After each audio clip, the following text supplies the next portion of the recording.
खाली आले होते आमचे मुख्यमंत्री उपमुख्यमंत्री महोदय आले होते. माझा फोन द्या. आले होते बिचारे. प्रचार तर करणंच आहे, नाईलाज असतो, यावं लागतं. आमदार झालाय चुकून पण सांभाळावंच लागतं. आमदार मागून बोलायचा, बिचारा पुढे बोलायचा. केविलवाणी परिस्थिती होती. मी काही त्याच्यावर जात नाही, परंतु या सगळ्या याच्यामध्ये काही गमतीदार गोष्टी आम्हाला पाहायला मिळाल्या. इथं खूप चांगल्या पद्धतीने सत्यजित तांबे यांनी सांगितलंय की MIDC कसा करता, कसे प्रयत्न केले, काय लागतं, पाणी कसं लागतं, हे त्यांनी अत्यंत चांगल्या पद्धतीने इथे सांगितलेलं आहे. आता त्यांनी MIDC मंजूर केली असं सांगितलं.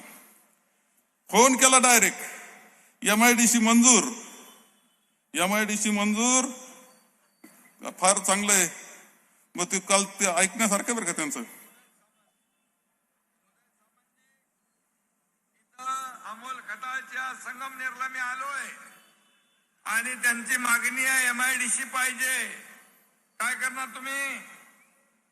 15 दिवसापूर्वी आपल्या आदेशानुसार मी संगमनेरला गेलो होतो अमोल खताळांच्या इथे, आणि तिथंच आपल्या आदेशानुसार MIDC जाहीर केलेली आहे.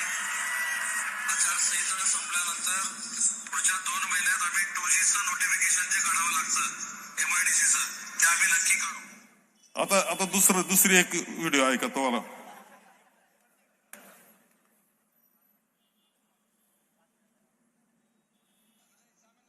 लागतो का बघ. हॅलो, उदय सामंतजी, मी इथं पांढरकवड्यात सभेत आलोय. लोकांची मागणी आहे, इथे रोजगार नाही मिळत, इथं MIDC पाहिजे, जागा द्यायला तयार आहे.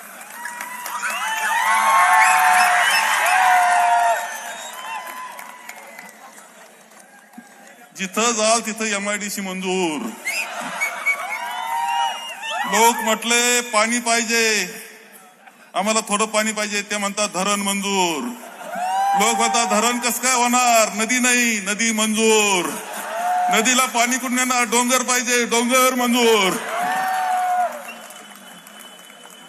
अरे बनवा बनवी करावं लागते थोडी. इलेक्शन मध्ये तुम्हाला फंडे करायची सवयच आहे. इलेक्शन फंडे ते काय थोडे फंडे करतात बघा.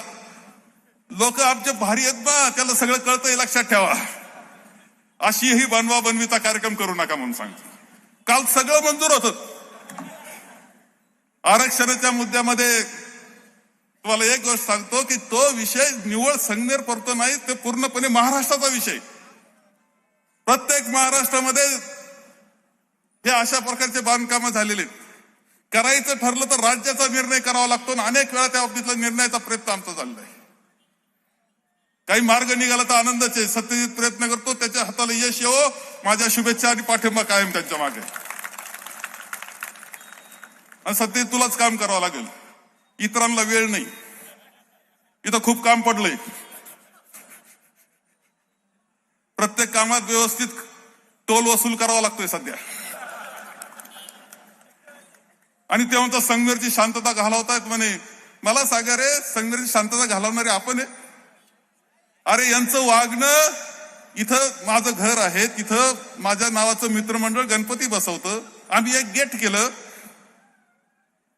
कुणी असं करेल का रे? त्या गेटवर गेट लावेल का? यांनी त्या गेटवर गेट लावलं होतं. पाहिलं ना तुम्ही? यांची प्रवृत्ती काय हे आपल्या सगळ्यांच्या लक्षात येतंय. ही शहराला बाधक प्रवृत्ती लक्षात ठेवा. आपला शहर पुढे जायचं असेल, शांततेनं चालायचं असेल, सुकून, खरं सांगतो का अनेक मंडळी म्हणत असते संगमनेर मध्ये जो सुकून आहे तो कुठं नाही. सुकून याचा अर्थ आंतरिक शांती. ही जर आपल्याला पाहिजे असेल तर दुसरा पर्याय नाही, हे तुम्हाला स्पष्टपणे सांगतो मी तुम्हाला. नाही तर पुन्हा जुने दिवस आपल्याला आल्याशिवाय राहणार नाहीत. कठीण परिस्थिती होऊन जाईल. काही लोकांना हे मोडायचंच. ते सुद्धा काल आले, उत्तर दिलं सत्यजित, तुझी जबाबदारी त्यांना उत्तर द्यायला, मोठ्याची जबाबदारी मी घेतो ना. ते आज दिवसभर होते, विकासाकरता संगमनेरला आम्हाला मतदान करा, विकासाकरता मतदान करा, हे करतो ते करतो, सगळं आश्वासन. मी त्यांना एकच म्हणल, तेवढा नगर मनमाड करा आणि मग या सांगायला.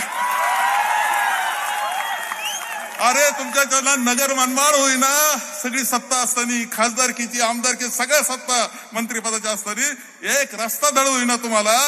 आम्ही एका रस्त्यावर चांगला असताना पुन्हा आता पूर्णपणे कॉन्क्रिटिंग करतोय. तेवढा करा, मग सांगाल या संगमेरवाल्यांना विकासाच्या गप्पा.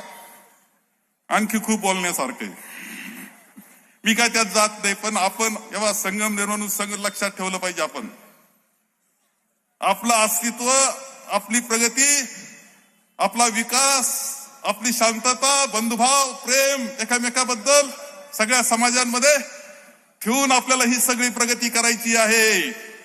सगळ्यांना बरोबर घेऊन जाण्याची, आमच्या विरोधकांना सुद्धा बरोबर घेऊन जायची तयारी आहे संगमेरच्या विकासाकरता आणि शांततेकरता.